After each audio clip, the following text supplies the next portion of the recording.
जय मसीह की दोस्तों, आपको फिर से हमारे इस चैनल पे स्वागत है, जहाँ पे हम थियोलॉजी, अपोलोजेटिक्स और वर्ल्ड रिलीजन्स के ऊपर बात करते हैं। और जैसा कि हम आगे हम इस वीडियो को बना रहे हैं, हम इससे पहले और एक वीडियो बना चुके हैं, क्या यीशु मसीह हिंदू धर्म शास्त्र में है। हम पहले बना चुके थे, क्या यीशु मसीह वेदों में है। तो आज हम स्पेसिफिकली हम ये जानेंगे कि क्या यीशु मसीह भविष्य पुराण में है या नहीं। और जितने भी दावे किए जाते हैं, चाहे वो मसीह समाज से हो या फिर बाहर के लोग, जितने भी ये जो दावे करते हैं कि यीशु मसीह सच में भविष्य पुराण में है, कुछ कुछ वर्सेस को दिखा के वो ऐसा कहते हैं, क्या ऐसा सच में है।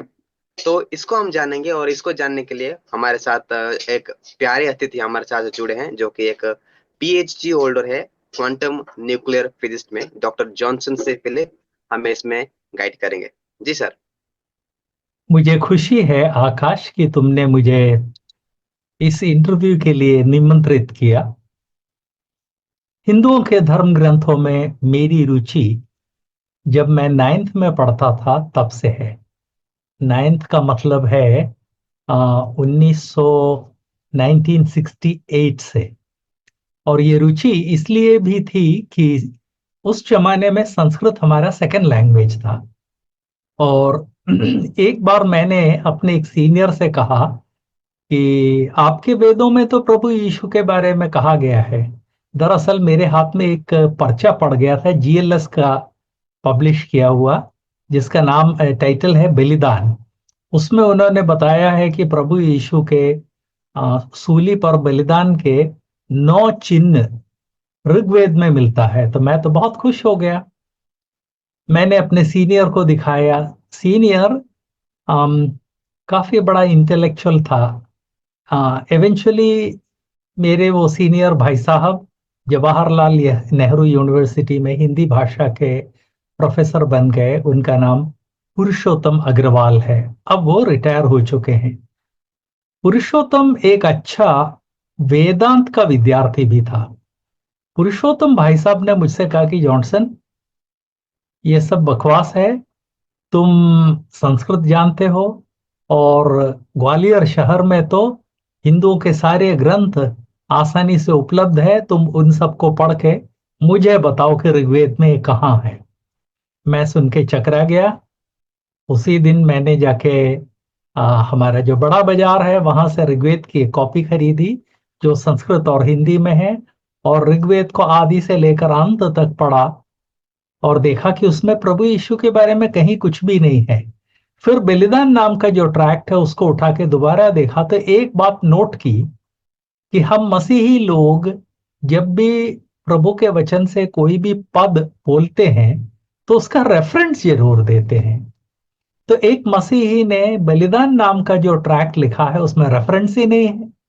ये क्या तमाशा है। तब मुझे पुरुषोत्तम भाई साहब के सामने ये मानना पड़ा कि जो पर्चा मैंने आपको दिया था उसमें कोई रेफरेंस नहीं है। और मैंने ऋग्वेद को आदि से लेकर अंत तक पढ़ा और उसमें किसी तरह का कोई रेफरेंस नहीं पाया। तो पुरुषोत्तम भाई साहब ने कहा कि अब हिंदुओं को हैरस करना बंद करो, कि प्रभु यीशु का संदेश उसमें है इत्यादि इत्यादि। यहाँ पर मेरी दिलचस्पी शुरू हुई। उसके बाद मैंने हिंदुओं के चारों वेद, उसके अलावा जितने ब्राह्मण, जितने आरण्यक, जितने उपनिषद और जितने पुराण मिल सकते थे, और ऐतिहासिक पुस्तक रामायण, महाभारत और हिंदू वेदांत दर्शन की पुस्तक भगवत गीता, इन सब को एक एक करके खरीदा, इन सब को पढ़ा और देखा कि इनमें कहीं भी एक भी वाक्य प्रभु यीशु के बारे में नहीं है। तो ये है मेरा इंटरेस्ट हिंदू धर्म ग्रंथों में। जस्ट एक सतही या सुपरफिशियल इंटरेस्ट नहीं है, काफी गहरा इंटरेस्ट है और काफी गहराई से अध्ययन किया है। और ये सारे के सारे ग्रंथ कई तो एक से अधिक संस्करणों में, जैसे ऋग्वेद तो मेरे पास कई संस्करण में था। संस्कृत हिंदी में भी था, संस्कृत मलयालम में भी था, संस्कृत अंग्रेजी में भी था। ये सब मेरे पास थे। और अभी हाल ही में, अब मेरी उम्र देखते हुए ये नष्ट ना हो जाए, इसके लिए मैंने पास में एक बाइबल स्कूल में सब जमा करवा दिए हैं, जिससे कि विद्यार्थी लोग उसका फायदा उठा सके। तो आकाश, ये है मेरी पृष्ठभूमि। इसको मन में रखकर आज क्या प्रश्न पूछना चाहिए? पिछले बार तो तुमने ऋग्वेद से जो प्रभु के बारे में जो तथा कथित कोटेशन से उनके बारे में पूछा, और मैंने ये स्पष्ट किया था कि तथा कथित सही शब्द है, क्योंकि ऋग्वेद में कहीं प्रभु यीशु के बारे में कुछ भी नहीं मिलता है। जी हमने आज जो क्या पूछना चाहते हो? जी हमने जो पिछली बार जो वीडियो बनाया था, हाँ एक्चुअली हाँ आपने बहुत अच्छे से हमें समझाया था कि जो 9 लक्षण है, जो प्रजापति के 9 लक्षण है, उसके बारे में आपने बताया था और बहुत अच्छे से बताया था। तो आज मैं ये जानना चाहता हूँ कि हम जब सोशल मीडिया में देखते हैं कि बहुत सारे ऐसे कंटेंट क्रिएटर्स हो गए, बहुत सारे ऐसे पास्टर हो गए, जैसे कि अगर मैं नाम लूं, उनका नाम है डॉक्टर विकास मसीह। डॉक्टर पता नहीं, लेकिन विकास मसीह उनका नाम। तो बहुत ही हिंदू धर्म शास्त्र से बहुत ही कोटेशंस लाते हैं और प्रभु यीशु मसीह को वहां से खोज के निकाल के लोगों को बताते हैं, और लोग वहां से यीशु मसीह पे विश्वास भी करते हैं, और वो यीशु मसीह पे आकर उद्धार भी पाते हैं, वो विश्वास करके उद्धार पाते हैं। तो ऐसे हम कहीं कहीं और कहीं एग्जाम्पल्स देखते हैं सोशल मीडिया में। तो मैं चाहता हूँ कि आप थोड़ा रोशनी डालें उसके ऊपर कि क्या सच में यीशु मसीह के बारे में भविष्य पुराण में है, क्योंकि वो लोग एक शब्द का इस्तेमाल करते हैं, ईसा ईशा पुत्र, इस शब्द का बहुत इस्तेमाल करते हैं। वो भविष्य पुराण में सबसे ज्यादा इस शब्द का इस्तेमाल करते हैं और दिखाने की कोशिश करते हैं कि यीशु मसीह का मेंशन है या फिर यीशु मसीह का प्रोफेसी है वहां पे। भारतीय दर्शन के 19 पुराणों में से एक पुराण जिसका नाम है भविष्य महापुराण, और भविष्य महापुराण के प्रतिशत वर्ग भरतखंड में लिखा है, पेज 320 पर, श्वेतवस्कत्रम ईश पुत्रम क्वारी गर्भसमम ईसा मसीहा इति मम नाम प्रतिष्ठनम। वो परमेश्वर जो निष्कलंक है, पवित्र है, विराट है। अब ये बात करते ना पढ़नी में 4 अध्याय के अनुसार, निष्कलंक, श्वेतवस्कत्रम ईश पुत्रम, परमेश्वर का पुत्र, क्वारी गर्भसम, जिसका जन्म क्वारी स्त्री से होगा, उसका नाम यीशु मसीह प्रतिष्ठित किया जाएगा। भारतीय आर्य ग्रंथों के भविष्य महापुराण में यीशु मसीह की कथा। आज भी भविष्य महापुराण गीता प्रेस से छपता है, लेकिन लोग नहीं जानते। ओके, तो आज तुम भविष्य पुराण पर ध्यान देना चाहते हो। जब हम वेदों पर चर्चा कर रहे थे तब पृष्ठभूमि जानने की जरूरत नहीं थी, लेकिन भविष्य पुराण के बारे में जब हम अध्ययन करते हैं कि क्या वाकई में प्रभु यीशु के बारे में भविष्य पुराण में कुछ है, तो पृष्ठभूमि जानना बहुत जरूरी है। पृष्ठभूमि जानना इसलिए जरूरी है कि आज जो भविष्य पुराण लोगों के हाथ में है, इसमें 4 एडिशंस, 4 विभिन्न प्रकार के संस्करण उपलब्ध हैं, और इन चारों में मसीही लोगों ने बड़ी हरकत या बड़ी शरारत या धोखा किया है। तुम एकदम से पूछोगे, मसीही लोगों ने हिंदुओं के साथ धोखा किया है क्या? मेरा जवाब है हाँ। पिछले लगभग 400 सालों में मसीही जगत ने, खासकर जब मैं मसीही जगत बोलता हूं तो भारतीय मसीही जगत ने नहीं, यूरोप से आए हुए मसीही मिशनरीज ने हिंदू समाज के साथ बहुत अधिक धोखा किया है।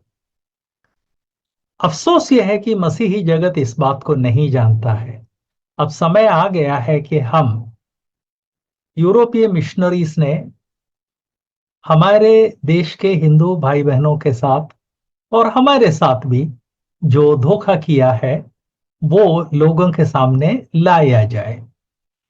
और धोखे की ये कहानी आरंभ होती है एक फ्रेंच पादरी जिसका नाम था रॉबर्ट डी नोबिली या रॉबर्टो डी नोबिली।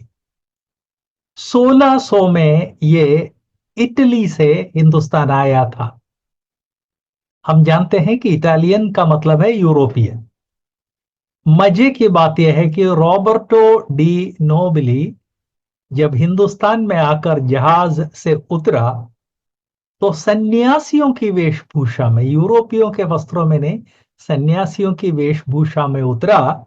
बाकायदा ब्राह्मणों के समान, उस समय ब्राह्मण लोग जो हेवी चुटिया रखते थे, बाकायदा हेवी चुटिया के साथ आके उतरा। मतलब इस यूरोपी ने भारतीय संस्कृति का अध्ययन करने के बाद उस तरह के कपड़े बनवाए और ब्राह्मणों का जो स्टाइल है उस स्टाइल में चुटिया रखी।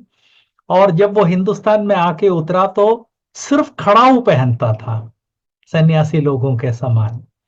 और आ, पूर्ण यूरोपीय मांस मच्छी के बिना नहीं रह सकता, लेकिन वो पूर्ण रूप से शाकाहारी था। और सन्यासियों के बहुत सारे जो त्यागी सन्यासी होते हैं उनके समान वो दिन भर में एक ही बार भोजन करता था।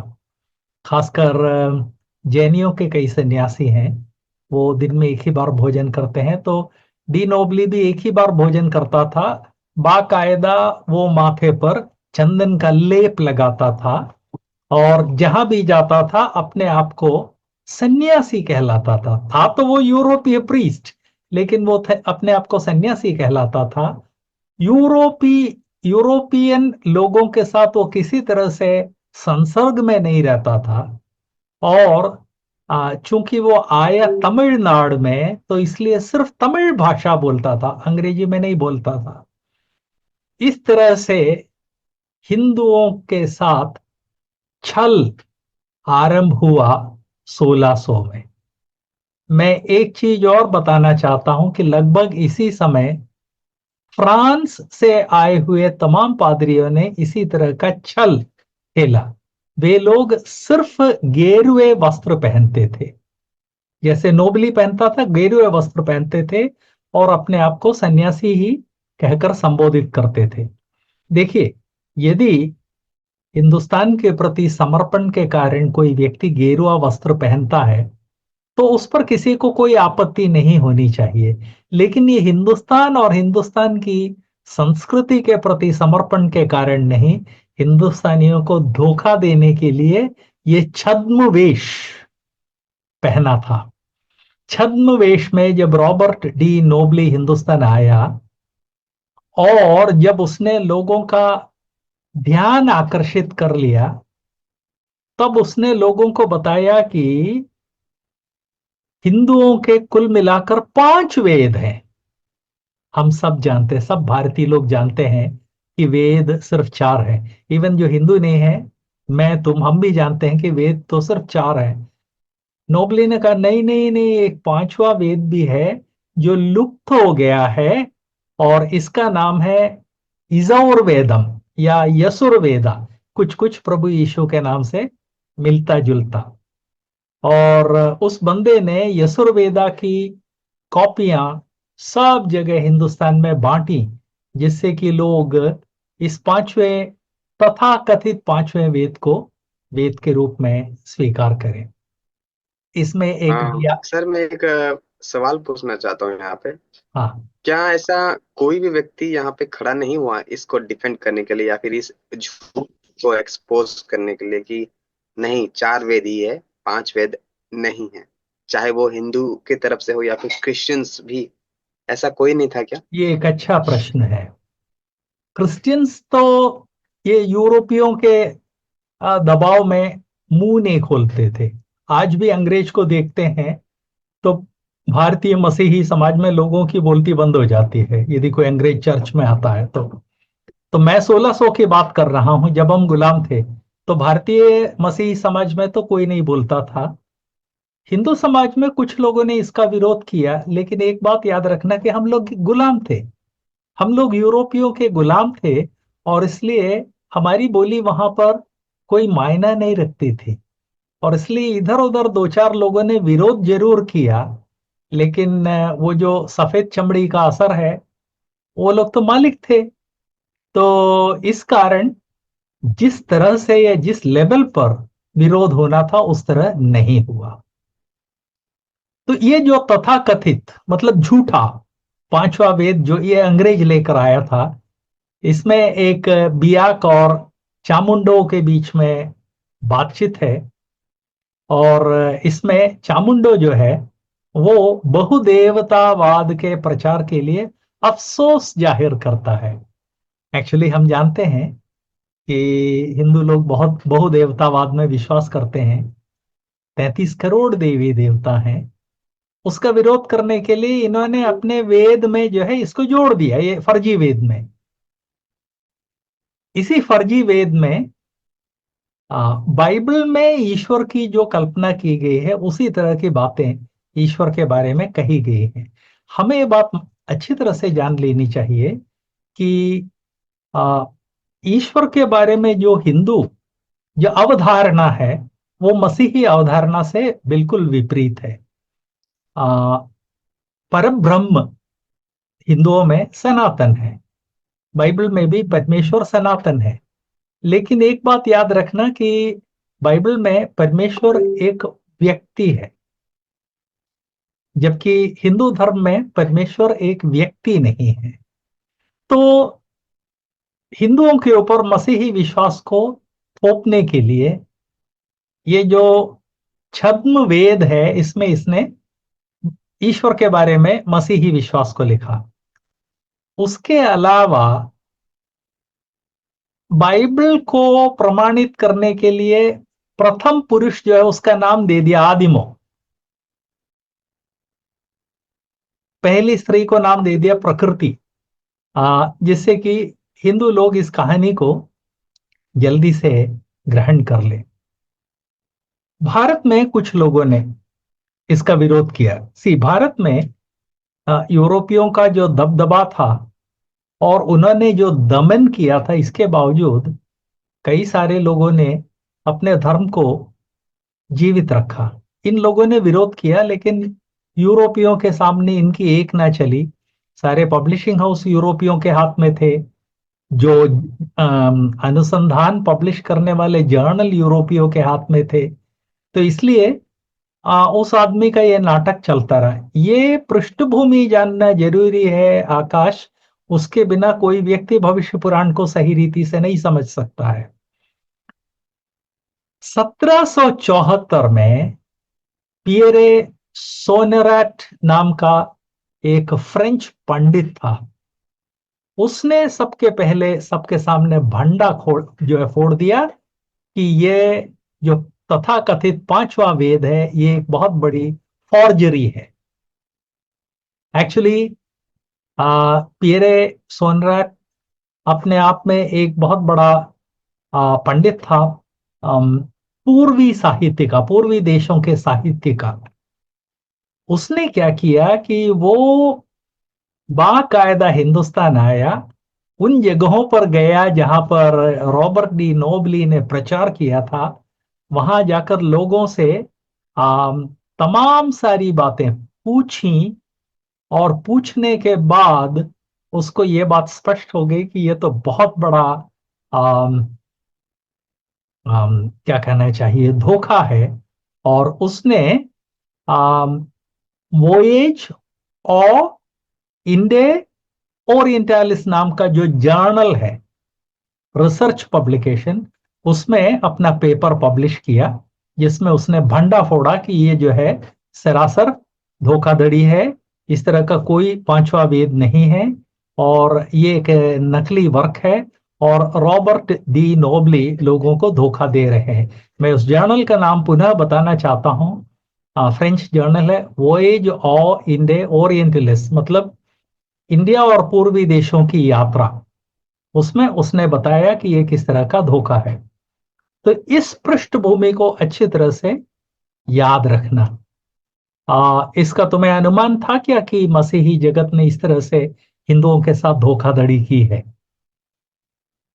नहीं, मुझे नहीं पता था। मुझे बस यही आइडिया था कि मतलब जो स्क्रिप्चर है उसको ट्विस्ट करके लोगों को पेश किया जा रहा है, लेकिन स्क्रिप्चर के पीछे क्या कहानी है इसका कोई आइडिया नहीं था मुझे। ओके, तो तुम इतना तो अच्छी तरह से तुमको कंफर्म था कि हिंदुओं के शास्त्रों को तोड़ मरोड़ कर पेश किया जा रहा है। जहां तक वेदों की बात है, जी जी। वेदों के स्टेटमेंट्स को तोड़ मरोड़ कर बताया जा रहा था। लेकिन जब भविष्य पुराण में आते हैं तो कहानी बिल्कुल बदल जाती है। यहाँ कोई तोड़ मरोड़ नहीं है, यहाँ तो बाकायदा फॉर्जरी है। और ये फॉर्जरी का, अब मैं इस पृष्ठभूमि के बाद ये फॉर्जरी के बारे में बताना चाहता हूं। तो 1600 में यूरोपीय पादरी पंडों ने हिंदुओं के साथ उनके धर्म ग्रंथों के नाम पर धोखा शुरू कर दिया था। इस फॉर्जरी का एक परिणाम है आज जो भविष्य पुराण हम लोगों के हाथ में देखते हैं। कैसे?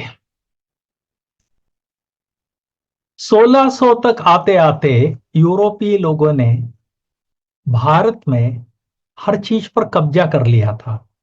यूरोपीय मिशनरीज ने भारतीय हस्तलिखित ग्रंथों को लोगों से छीनना शुरू कर दिया था मसीही धर्म के नाम पे। इसके पहले ही जो यूरोपीय जो लोग आए थे यहाँ लोगों को गुलाम बनाने के लिए, उन्होंने भारतीय हस्तलिखित ग्रंथों को 10 लाखों की संख्या में जनता से छिनाया, लूटा, पैसा देके खरीदा और उन सबको जर्मनी में और इंग्लैंड में ले गए। जर्मन वाले जो हैं उनकी दिलचस्पी इन ग्रंथों के अध्ययन में थी, इंग्लैंड वालों की ऐसी कोई दिलचस्पी नहीं थी। और जो 10 लाखों में वे हमारे हस्तलिखित ग्रंथ लूट के ले गए, उसका क्या हुआ इसका कोई आइडिया नहीं है, वे कभी के नष्ट हो चुके हैं। ओके, तो इस तरह से जब लूट लाट के ले गए तो जनता के पास इवन उनके स्वयं के धर्म ग्रंथ ना रहे। ये पृष्ठभूमि है। 1800 ईस्वी में अचानक अंग्रेजों के प्रेसों में से भविष्य पुराण की कॉपियां छपने लगी। याद रखना, हिंदुस्तानियों ने नहीं छापा था, अंग्रेजों ने छापा था। हिंदुओं के बहुत सारे पुराण हैं जिनमें से 18 महत्वपूर्ण या महापुराण कहलाते हैं और भविष्य पुराण उसमें से है। भविष्य पुराण के बारे में कहा जाता है कि उसको महर्षि वेद व्यास ने लिखा था 400 ईस्वी के आसपास। 400 ईस्वी के पास उन्होंने जो भविष्य पुराण लिखा था उसमें संशोधन होते रहे, लेकिन अंग्रेज जब एक बार हिंदुस्तान आए तो भविष्य पुराण की सारी कॉपियां लुप्त हो गईं। इससे अनुमान है कि जहां जहां मिल सकता था सब कुछ या तो अंग्रेजों ने या उनके पादरियों ने लोगों से पैसा देके खरीद लिया या छिना लिया या लूट लिया। 1800 में भविष्य पुराण की कॉपीज मिलती है, जिसका मतलब यह है कि 1800 ईस्वी के पहले की भविष्य पुराण की एक भी कॉपी कहीं भी आज तक कोई ढूंढ नहीं पाया, और यदि है तो वो सब जर्मन वालों के पास है या ब्रिटिश लोगों के प्राइवेट लाइब्रेरीज में सड़ रही है। 1800 में भविष्य पुराण की जो कॉपियां प्रिंट की गई उसमें हम एक नया नाटक देखते हैं, और वो ये है कि अलग अलग प्रेसों में, अंग्रेजों के अलग अलग प्रेसों में जो भविष्य पुराण छपकर आए उसमें मूल विषय वस्तु चारों में अलग अलग है। लेकिन ताज्जुब की बात यह है कि उन चारों में प्रभु यीशु के बारे में जो कुछ कहा गया है वो सब एक जैसा है। ऐसा कैसे हो सकता है कि भविष्य पुराण की चार प्रकार के संस्करण हो जो आपस में, जिनमें आपस में काफी अंतर हो, लेकिन सिर्फ प्रभु यीशु के बारे में और बाइबल के बारे में जो पोर्शन है वो सब में एकदम आइडेंटिकल हो। इससे हम अच्छी तरह से समझ सकते हैं कि भविष्य पुराण फॉर्जरी पूरा दिख रहा है इसमें। फॉर्जरी दिख रहा, अंधे को भी दिखता है क्योंकि यदि चारों में जो हिंदू पोर्शन है उसमें अंतर है तो जो ईसाई पोर्शन है उसमें भी अंतर होना चाहिए, उसमें अंतर नहीं है, तो बाकायदा ये अंग्रेजों की फॉर्जरी थी। तो आज भविष्य पुराण की 4 विभिन्न प्रकार की प्रतियां हम अपने हिंदू भाई बहनों के हाथ में देखते हैं, जिनमें से चारों का अध्ययन मैंने किया है आज से 30 साल पहले। भविष्य पुराण जो है, जब उसके बारे में यहाँ मैं जिस स्टेट में हूं, केरल, यहाँ काफी आ, बवंडर उठा था। मैंने वेदों के बारे में जब बोला था, तब मैंने कहा था कि 30 साल पहले मैंने इस विषय में बाकायदा आंदोलन छेड़ दिया था कि हिंदुओं के ग्रंथों के साथ मसीही लोग छेड़छाड़ न करें।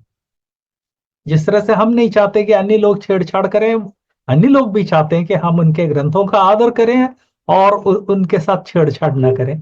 तब भविष्य पुराण की उपलब्ध सारी प्रतियां मैंने फिर से मंगाई, मलयालम में, हिंदी में, इंग्लिश में, और उनका गहन अध्ययन किया और देखा कि मसीही पोर्शन सब में एक जैसा है।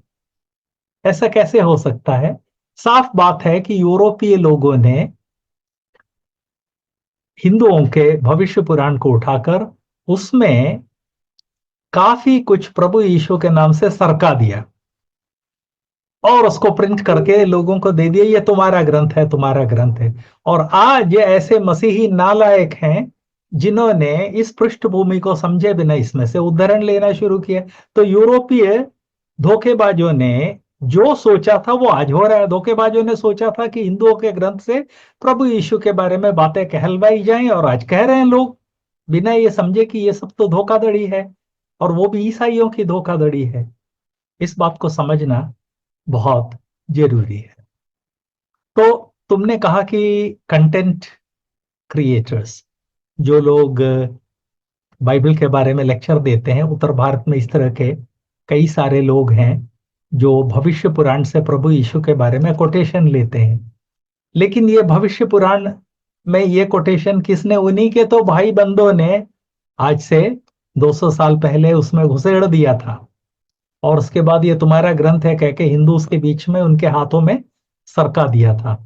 तो इस कारण भविष्य पुराण के नाम पर आज मसीही जगत में जो कुछ प्रोपेगेंडा हो रहा है कि भविष्य पुराण प्रभु यीशु के बारे में बोलता है, ये पूरी तरह से गलत है।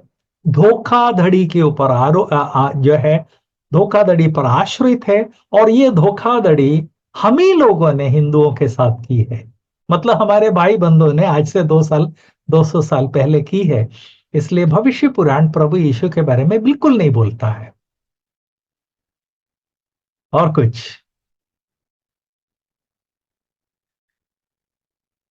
जी, तो हम अभी ये कह सकते हैं कि जितने भी जो कंटेंट्स क्रिएटर्स है, ये जो यूज कर रहे हैं, तो उनको उनको बैकग्राउंड का कोई आइडिया नहीं है। वो सिर्फ सुनी सुनाई बातें, या फिर ऐसा उनके पास जो बुक है जहां से वो पढ़ते हैं, तो उसमें ऐड किया गया है, जो कि ओरिजिनल वो है ही नहीं उसमें। यस, बिल्कुल। जी। आजकल जो लोग भविष्य पुराण के नाम पर प्रभु यीशु का प्रचार कर रहे हैं, वे ऐसे उद्धरण दे रहे हैं जो उन्हीं के भाई बंधुओं ने 200 साल पहले भविष्य पुराण में डाल दिए थे जबरदस्ती। पहली बात। दूसरी बात, भविष्य पुराण में प्रभु यीशु के बारे में जो कुछ कहा गया है, इसको ये लोग ध्यान से नहीं देखते हैं। जब हम भविष्य पुराण का गहन अध्ययन करते हैं, तब एक बात स्पष्ट हो जाती है कि जिन अंग्रेजों ने ये धोखाधड़ी करवाई थी, उन लोगों ने कुछ भारतीयों की मदद ली थी। अंग्रेज क्या जाने संस्कृत। कुछ अंग्रेज थे जो संस्कृत के स्कॉलर थे, लेकिन एक आम अंग्रेज क्या जाने संस्कृत। तो उन्होंने क्या किया कि हिंदुस्तानियों को भाड़े पे लिया जो संस्कृत जानते थे, उनसे कहा कि भैया ये भी लिख दो, ये भी लिख दो, ये भी लिख दो। तो संस्कृत जानने वाले हिंदुस्तानियों ने उनको भविष्य पुराण में जोड़ दिया। इसका रिजल्ट क्या हुआ है कि जिन भारतीयों ने इसको जोड़ा, उन्होंने अपने हिसाब से लिखा, और जब एक मसीही इसको पढ़ता है तो उसको तुरंत समझ में आ जाना चाहिए कि अरे ये तो बाइबल के विरुद्ध है, ये तो बाइबल के विरुद्ध है, ये तो बाइबल के विरुद्ध है। क्यों विरुद्ध है? इसलिए कि जिस हिंदू ने इसको बाइबल के साथ जोड़ा था उस अंग्रेज के लिए, वो हिंदू तो अपनी समझ के अनुसार लिख रहा था, ना कि बाइबल के हिसाब से। तो विरोधाभास बहुत स्पष्टतया दिखता है। इस बारे में बहुत सारे लोगों ने काफी अनुसंधान किया है, और इन अनुसंधानों के आधार पर भी हम कह सकते हैं कि भविष्य पुराण में जो कुछ जोड़ा गया है वो 1800 शताब्दी में काफी सारे लोगों ने छेड़छाड़ के ये जोड़ा गया है। वो बेसिकली हिंदू जो धर्म ग्रंथ है उसके साथ छेड़छाड़ है, और जोड़ते समय उन लोगों से कई गलतियां हो गई हैं, जिसके कारण आज हम अच्छी तरह से समझ सकते हैं कि भविष्य पुराण जो है ये, इसमें प्रभु यीशु के बारे में जो कुछ कहा गया है ओरिजिनल नहीं है। कुछ रिसर्चर्स का नाम एक और मैं एक यहाँ पे एक बात कहना चाहता हूँ, तो और उसके बाद एक सवाल भी पूछना चाहता हूँ मैं। हाँ जरूर। तो ये जितने भी कंटेंट क्रिएटर्स हैं, खास करके मैं विकास मसीह, क्योंकि बहुत प्रोपेगेट करते हैं उसको, उनको बोलना चाहूंगा कि आप अभी ये समय है कि आप लोगों को, जितने भी लोग आपको जैसा वो बता रहे थे आपकी यीशु मसीह धर्म शास्त्र में है, हिंदू धर्म शास्त्र में है, यहाँ है वहां है, ये अभी समय है कि आप उन सबके सामने आके माफी मांगने का, क्योंकि आप लोगों को भटकाए हो, सच्चाई आप नहीं बताए क्योंकि आपको पता नहीं था, आप अपने इग्नोरेंस में जाके लोगों को बता देते। जी। मैं तो हाँ मैं और एक सवाल पूछना चाहूंगा कि कुछ कुछ एक थ्योरी भी है कि हिंदू धर्म शास्त्र से कोई कोई लेता है, या फिर बाहर से कोई से ये एक कॉन्स्पिरेसी थ्योरी लाता है। वो कहता है कि यीशु मसीह जब भारत में आए थे अपने जीवन काल में, क्योंकि ये जो मिसिंग ईयर्स है यीशु मसीह का, एक उस दौरान वो भारत आए थे। तो इसके बारे में आप क्या कहना चाहते यहाँ दो बातें कहना चाहता हूँ। विकास मसीह जैसे लोग जो आ, धोखाधड़ी के आधार पर लिखे गए या जोड़े गए भविष्य पुराण के पोर्शंस के आधार पर हिंदुओं को प्रभु के पास लाने की कोशिश करते हैं, इन लोगों को ये सच्चाई जानकर हिंदू भाई बहनों से हाथ जोड़कर, सही कहा जाए तो पैरों पे पड़ के, भैया दूसरों के धर्म ग्रंथों के साथ छेड़छाड़ कोई छोटी या हल्की बात नहीं है, तो उनके पैरों पे गिर के माफी मांगनी चाहिए कि भैया हमसे गलती हो गई। तो विकास के एक आध वीडियो तुमने मुझे शायद भेजे थे, लेकिन उतने स्पष्ट नहीं थे। यदि कुछ बहुत क्लियर वीडियो भेजो तो मैं भी जरा उसका अध्ययन करना चाहूंगा। तो ये तो हो गया पहले प्रश्न का। हमने जो धोखाधड़ी की है उसके लिए माफी मांगना जरूरी है, उसके अलावा और कोई रास्ता नहीं है। नंबर दो, प्रश्न क्या था? बाप रे, इस उम्र में सब भूलने लगा हूं। क्या यीशु मसीह भारत आए थे एक हाँ हाँ, मिसिंग ईयर भारत आए थे। के समय में? प्रभु यीशु भारत आए थे, इसके बारे में लोग तमाम दावा करते हैं, लेकिन उसके लिए किसी भी तरह का ऐतिहासिक प्रमाण नहीं है, किसी भी तरह का पुरातात्विक प्रमाण नहीं है। ये इसी तरह से यूरोपीय लोगों के द्वारा आम, बनाई गई या उनके द्वारा बनाई गई कहानी है। एक रशियन लेखक था जो एक बार हिंदुस्तान आया था, और जिसने दावा किया कि मैंने प्रभु यीशु जब हिंदुस्तान आए थे उसके बारे में लेख देखे, मैं जब तिब्बत गया तो उनके धर्म ग्रंथों में प्रभु के बारे में था। लेकिन जब लोगों ने उस व्यक्ति के बारे में अध्ययन किया तो यह स्पष्ट हो गया कि यह सिर्फ धोखाधड़ी है, इस तरह के कोई ग्रंथ तिब्बत में नहीं है। परेशानी यह है कि कोई भी औसत व्यक्ति तिब्बत जा ही नहीं सकता, और यदि तिब्बत पहुंच जाए तो तिब्बत में कितने मठों में जाएगा, और यदि तिब्बत में मठों में जाएगा तो वो क्यों अपनी लाइब्रेरी इस विदेशी को दिखाने लगे? तो इस कारण हाँ, अन्य लोग जाकर देख नहीं पा रहे हैं। लेकिन जितने लोगों ने अनुसंधान किया है वे साफ साफ बताते हैं कि इस लेखक ने जो कुछ लिखा है वो झूठ है, फरेब है। और उन्होंने ये भी बात बताई है कि तिब्बती लोगों के ग्रंथों में जो बातें लिखी हुई हैं उसको एक रशियन लेखक कैसे पढ़ेगा? मैं यदि ऐसी भाषा में तुमको एक किताब दे दूं जिसका तुम्हें अता पता ही नहीं है, तुम कैसे पढ़ोगे, तुम कैसे समझोगे? तो इसलिए प्रभु यीशु भारत आए थे, यहाँ पर रहे थे, यहाँ अध्ययन किया था, यहाँ वो किया था, ये किया था। यह सब एक रशियन लेखक के द्वारा बनाई गई कहानी है जो सरासर धोखाधड़ी है। उसने वो कहानी जब बना ली तो उसके बाद तमाम हिंदुस्तानियों ने उस कहानी को अपना लिया बिना सोचे समझे, बिना ये जांचे हुए कि इसमें कोई सच्चाई है क्या, कोई ऐतिहासिक प्रमाण है क्या, कोई पुरातात्विक प्रमाण है क्या। तो ये है प्रभु यीशु के भारत आने के पीछे की कहानी। अच्छा, भविष्य पुराण के बारे में कुछ लोगों ने अनुसंधान किया है, इनमें से कुछ मैं बता सकता हूं क्या? जी जी जी। तो भविष्य पुराण के बारे में कई पंडितों ने, और मजे की बात यह है कि जिन लोगों ने धोखाधड़ी की थी उन्हीं के पंडितों ने अनुसंधान किया, क्योंकि यूरोप में भारत के प्रति और भारतीय संस्कृति के प्रति समर्पित काफी पंडित थे, जिसमें से थियोडोर ऑफरिच नाम के एक लेखक ने भविष्य पुराण के बारे में साफ साफ ये कहा है कि भारत में उत्पत्ति से लेकर व्यवस्था विवरण की जो पुस्तकें लाई गई थी उसमें से एक पर्टिकुलर संस्करण से सब कुछ टीप लिया गया है, जिसका मतलब है कि भविष्य पुराण में ऐसे पोर्शंस हैं जो ओरिजिनल नहीं है। नहीं।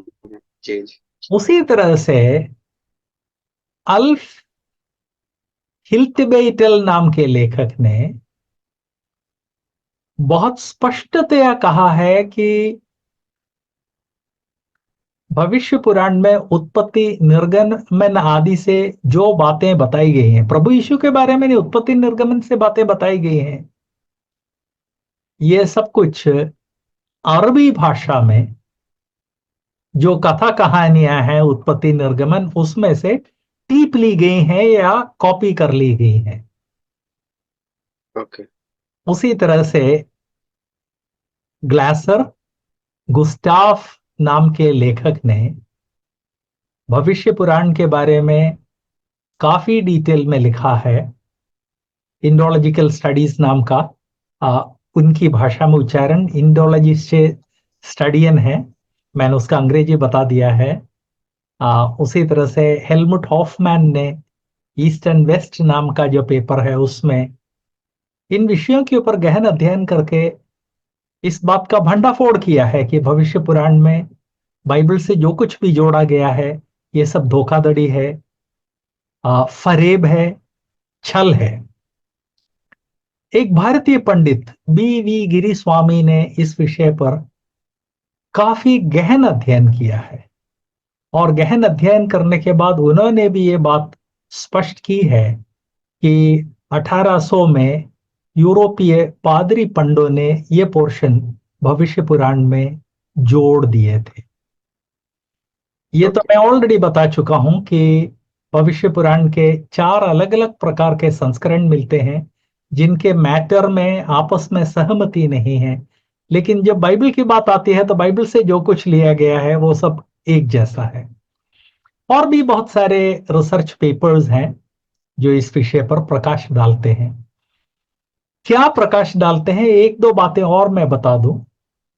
ये 1800 के आसपास जोड़ा गया था, इसका एक और प्रमाण यह है कि 1800 के आसपास भारतवर्ष में प्रचलित कई शब्द इसमें आए हैं जो संस्कृत में नहीं है, जैसे फागुन फरवरी के लिए, षष्ठी थी 60 के लिए,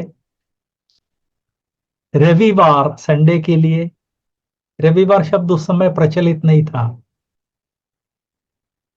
उसके अलावा विदेशी शब्दों का भी उपयोग किया गया है, जैसे मादी, यूनान, स्तुअलोमा, सा, तिसारा, विदेशी राष्ट्रों के बारे में जो कि संस्कृत शब्द नहीं है।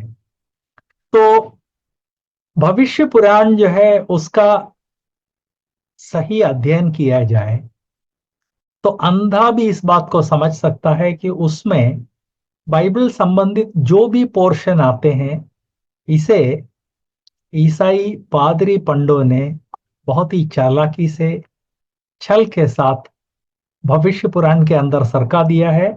सारे प्रेस उनके हाथ में थे, इसलिए छाप के कॉपी हिंदुओं के बीच में बांट दिए कि भैया यह तुम्हारा पुराण है। और आज तक इस बात को मैं याद दिलाना चाहता हूं कि हिंदू अपने धर्म ग्रंथों का बहुत गहन अध्ययन करते हैं। एक पंडित बनना या एक सन्यासी बनना जस्ट गेरुए कपड़े पहनने से नहीं हो जाता है। ये इनके जो आश्रम और मठ हैं, इनके जो मठ अधीश हैं, ये लोग सारा जीवन अध्ययन में बिताते हैं। तो आज तक किसी भी हिंदू पंडित ने भविष्य पुराण में से ये जो पोर्शन है इनके बारे में अनुमोदन नहीं दिया है। क्यों नहीं दिया है? आपके ग्रंथ में फिर अनुमोदन क्यों नहीं? वे लोग जानते हैं कि ये हमारे ग्रंथ का ओरिजिनल हिस्सा नहीं है। ईसाई लोग बड़ा उछल कूद मचा रहे हैं।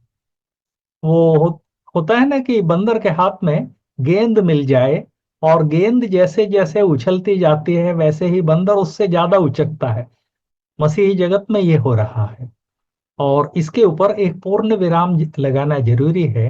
मैं और तुम जैसे लोग इस विषय में एक अवेयरनेस अपने वीडियो के द्वारा पैदा करेंगे तो मुझे उम्मीद है कि मसीही जगत उठकर इन टीचर्स का विरोध करेगा जो हिंदुओं के ग्रंथों में मसीहियों के द्वारा किए गए छल का उपयोग कर कर प्रभु यीशु का प्रचार करते हैं।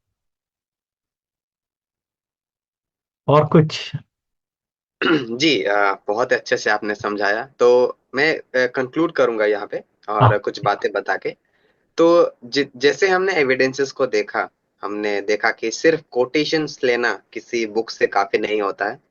हमें ये जानना जरूरी है कि जो कोटेशंस हम ले रहे हैं जिस किताब से, उस किताब का शुरुआत कैसा हुआ और उस किताब के पीछे बैकग्राउंड क्या है, ये भी जानना बहुत जरूरी है।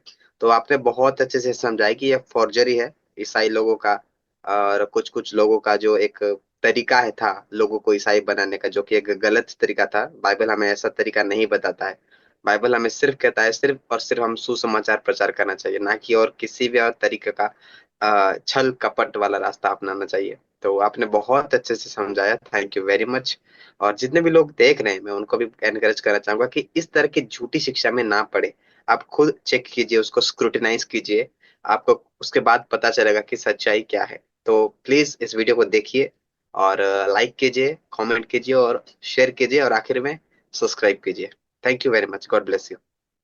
दोस्तों, हम दोनों को बहुत खुशी है कि आपने इसको पूरा सुना और जैसा एडमिन ने बताया शेयर करें, इसको शेयर जरूर करें क्योंकि मसीही जगत में जो गलतफहमी है वो दूर होनी चाहिए।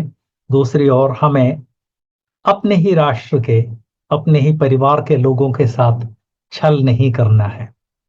प्रभु आपकी मदद करे।